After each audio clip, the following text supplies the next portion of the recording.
મને એમ થાય છે કે યુદ્ધમાં નહીં મરે એટલા તો ભારતમાં શેર બજારમાં મરી જશે. એવું લાગ તો તમે જો રોજ 300-400 પોઈન્ટ નિફ્ટી પડતી રહી ને આ રીતે, હા તો આપણી પાસે નિફ્ટીનો પણ 70 દિવસનો જ સ્ટોક છે. મને આ ટેકનિકલ તો બિલકુલ નહીં ખબર, પણ હવે થઈ જશે લા, બધું હરખું થઈ જશે. એમ જો હમણાં ટમકુડાએ કીધું ને, હું કીધું ટમકુડા? હાલા એને ટમકુડો જ કહું છું, હા, કે ઈરાન સાથે યુદ્ધ હવે 4-5 અઠવાડિયાથી વધારે પણ ચાલી શકે છે.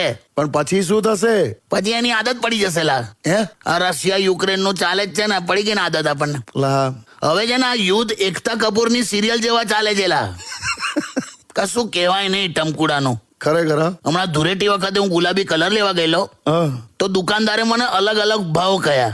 હા. મને કે આ પોલિટિક્સ બ્રાન્ડ છે 1500 રૂપિયા કિલો. પોલિટિક્સ બ્રાન્ડ એમ? હા. પછી કે આ બોલિવૂડ બ્રાન્ડ છે 500 રૂપિયા કિલો. અચ્છા. આ પબ્લિક બ્રાન્ડ છે 50 રૂપિયા કિલો. સસ્તું બિચારું. અને આ ટ્રમ્પ બ્રાન્ડ છે, ટ્રમ્પ બ્રાન્ડ?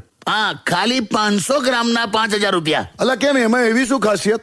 એક વાર લગાયા પછી દર 10 મિનિટે ઓટોમેટિક કલર બદલે.